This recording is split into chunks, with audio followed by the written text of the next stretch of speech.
À son arrivée il y a 2 ans, Françoise Palomba, la principale de ce collège, a pris une décision.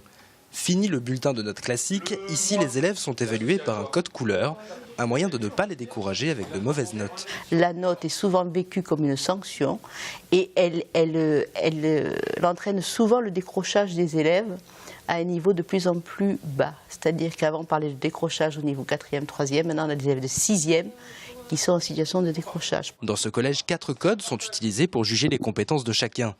2 ronds verts si une notion est acquise, un seul si elle est plutôt acquise, un rond rouge pour plutôt pas acquis et 2 pour pas du tout acquis. Pour cette classe de 5e, ce nouveau mode d'évaluation est plutôt bien accueilli. Quand on a un contrôle, on a moins peur d'avoir une bonne ou une mauvaise note. On connaît nos points forts et nos points faibles, les endroits à réviser. Avec les compétences, on peut se rattraper, on n'est pas découragé. Alors qu'avec les notes, on est découragé.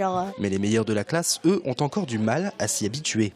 C'est moins précis, on ne peut pas trop savoir si c'est vraiment bien réussi ou si c'est juste réussi. Ça t'embête de ne plus avoir de bonnes notes sur ton carnet?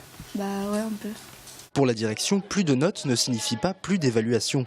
Cet outil permet aussi bien aux parents qu'aux professeurs de connaître précisément, point par point, le niveau d'un élève dans chaque matière. Ça leur donne un peu plus confiance, ils voient qu'ils réussissent quelque part, même s'ils ont des erreurs autre part, ça permet de compenser et de voir quels sont les domaines qu'il faut travailler, quels sont les domaines où ils sont, par contre, où ils ont un talent.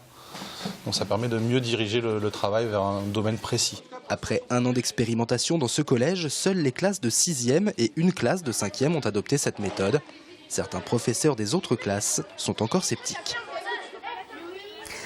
Un mot de politique à présent pour vous dire que Bruno Retailleau vient d'être élu président du groupe UMP au Sénat. L'élection s'est déroulée ce jeudi matin.